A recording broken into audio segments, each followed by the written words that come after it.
Карлос Кастанеда. Искусство сновидения.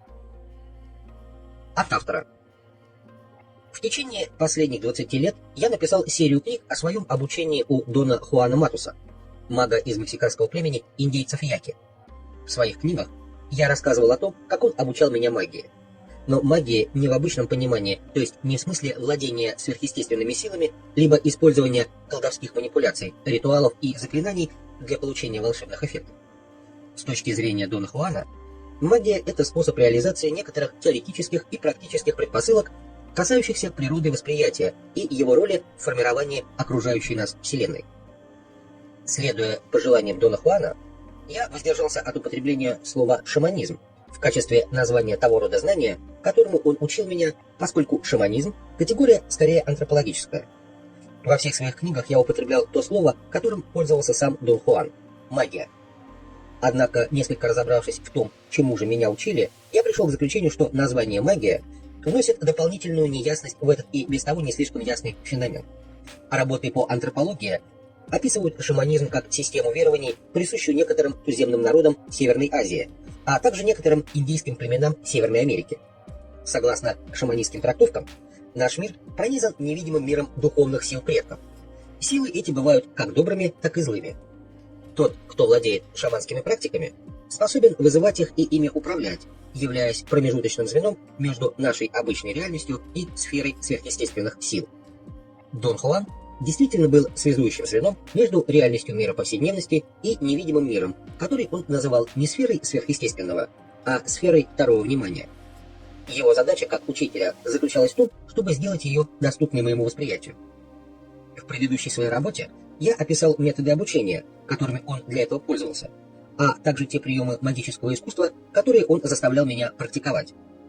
Самым важным из них было особое искусство видеть сны, искусство контролируемого сновидения.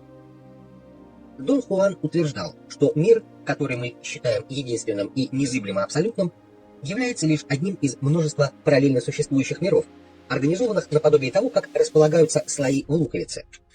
Он уверял, что все эти сферы иного бытия также реальны, уникальны и абсолютны, как и наш мир. И мы обладаем способностью в определенной степени внедряться в них, хотя энергетически ограничены возможностью воспринимать только наш мир. Дон Хуан объяснил мне, что одного желания недостаточно для того, чтобы научиться воспринимать другие миры. Необходимо накопить энергию, достаточную для того, чтобы их ухватить. Другие миры существуют постоянно и независимо от нашего сознания, но их недоступность нашему восприятию является целиком и полностью следствием нашей энергетической обусловленности. Другими словами, исключительно благодаря этой обусловленности мы вынуждены согласиться с тем, что мир нашей повседневности есть единственно возможный мир. Дон Хуан считал, что наша энергетическая обусловленность вполне поправима. Он утверждал, что в древние времена маги разработали систему практических методов, призванных изменить энергетическую обусловленность способностей нашего восприятия.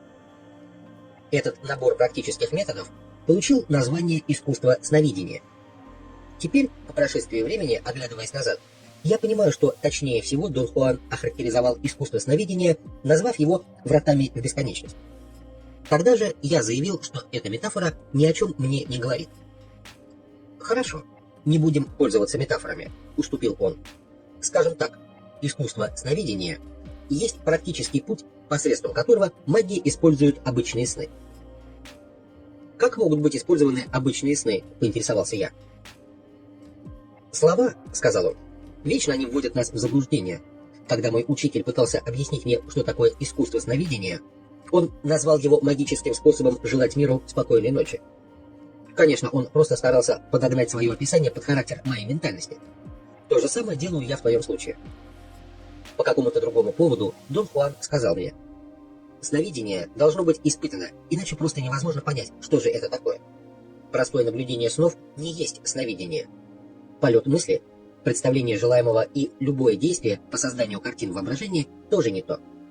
Сновидение раскрывает перед нами возможность восприятия других миров.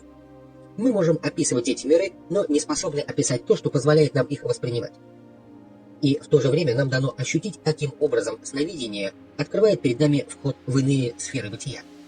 Я бы сказал, что сновидение – это ощущение, процесс, протекающей в теле, и осознания, возникающее в уме. В ходе общего обучения Дон Хуан подробнейшим образом объяснял мне принципы теоретическое обоснование и практические приемы искусства сновидения. Инструкции его разделялись на две части. Первая из них касалась, собственно, методик, практик сновидения. Вторую составляли абстрактные объяснения этих методик. Метод обучения, которым пользовался Дон Хуан, был своего рода игрой, построенной на взаимодействии моего чисто интеллектуального любопытства и моего желания удовлетворить это любопытство практически. Вначале Дон Хуан заинтересовал меня изложением абстрактных принципов сновидения, а потом вводил в курс практической стороны, давая мне тем самым возможность удовлетворить свой интерес самым непосредственным образом. Я уже описывал все это, настолько подробно, насколько мог.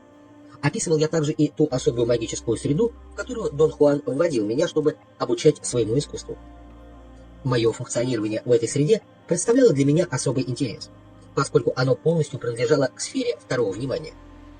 Именно во втором внимании я взаимодействовал с 10 женщинами и 5 мужчинами, членами отряда Дона Хуана, а также с его учениками, среди которых было 4 молодых людей и 4 молодые женщины.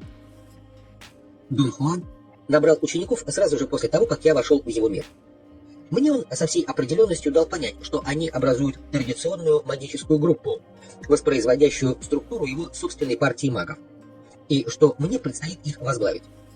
Однако в ходе работы со мной он понял, что я не совсем таков, каким он меня представлял изначально. Отличие он объяснил в терминах энергетической конфигурации, которую могут видеть только маги. Моя энергетическая сфера имела не 4 сектора, как сфера самого Дона Хуана, а только 3. Он ошибался, полагая, что сможет исправить этот дефект.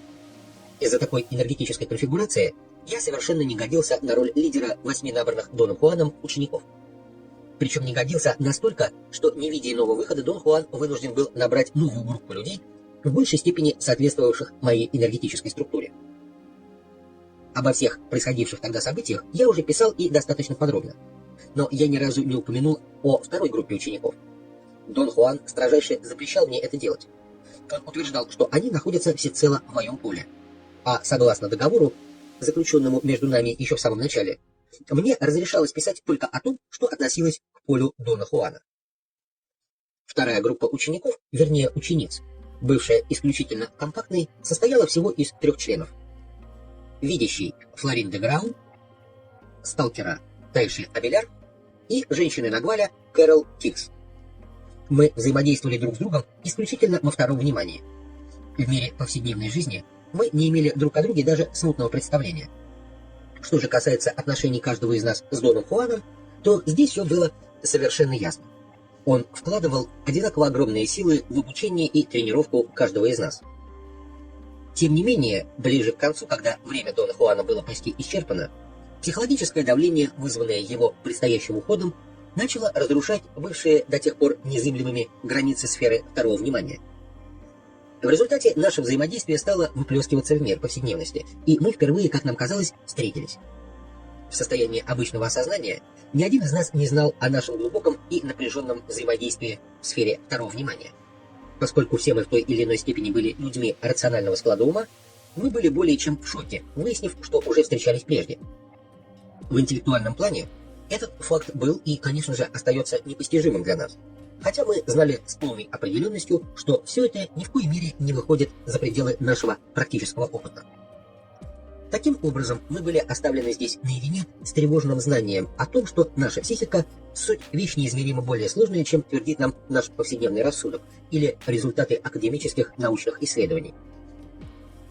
Однажды, когда Дон Хуан еще был с нами, мы все одновременно попросили его внести ясность и объяснить нам, что с нами происходит. Он сказал, что возможны 2 варианта объяснения. Первый позволяет несколько поддержать нашу пошатнувшуюся рассудочность. Согласно этому варианту, второе внимание – это состояние осознания, также однозначно относящееся к области иллюзий, как и парящие в небесах слоны. Поэтому все, что мы, как нам казалось, испытывали в этом состоянии, было не более чем результатом гипнотической суггестии. Второй вариант – то, как это понимается магами, строится на рассмотрении энергетической конфигурации осознания. Однако в ходе выполнения данных мне заданий по практике искусства сновидения барьер второго внимания оставался для меня неизменным. Каждый раз, входя в состояние сновидения, я вступал и в сферу второго внимания. Но когда я просыпался, это вовсе не обязательно означало, что я из нее вышел. Поэтому в течение многих лет мне удавалось вспомнить лишь крупицы опыта, обретенного мною в процессе сновидения. Основная же часть того, что я делал, была мне энергетически недоступна. На то, чтобы накопить количество энергии, достаточное для реорганизации содержимого моего ума и восстановления линейной последовательности событий, мне понадобилось 15 лет. С 1973 по 1988 года непрерывной напряженной работы. В конце концов я вспомнил. Выстроенные в ряд события дополняли друг друга, и мне, наконец, удалось запомнить места в памяти, казавшиеся поначалу пробелами. Таким образом, я восстановил внутренний порядок и полную последовательность уроков Дона Хуана, касавшихся практики искусства сновидения. Прежде такое восстановление всей полноты этой последовательности было для меня принципиально неосуществимо, вследствие того, что Дон Хуан постоянно заставлял состояние моего сознания колебаться между сферами повседневности и второго внимания. Данная книга является результатом выполненной мною реорганизации осознания. Теперь я подошел к заключительной части моей вводной статьи, а именно к причинам, побудившим меня вновь взяться за перо и написать эту книгу. Обладая практически полной информацией, содержавшейся в учении Дона Хуана об искусстве сновидения, мне бы хотелось в будущих своих работах коснуться нынешнего положения и интересов 4 его последних учеников – Флорин де Грау, Тайши Абеляр, Кэрол Тикс и меня самого. Но прежде чем взяться за рассказ о результатах нашего обучения под руководством Дона Хуана и того влияния, которое он на нас оказал, я считаю необходимым изложить в свете своих новых знаний те разделы учения Дона Хуана об искусстве сновидения, доступа к которым я ранее не имел. Решающий же аргумент в пользу написания данной работы был сформулирован женщиной-нагвалем Кэрол Тикс. Она считает, что, рассказывая о мире, оставленном нам в наследство Доном Хуаном, мы наилучшим образом выражаем свою благодарность ему и преданность как учеников.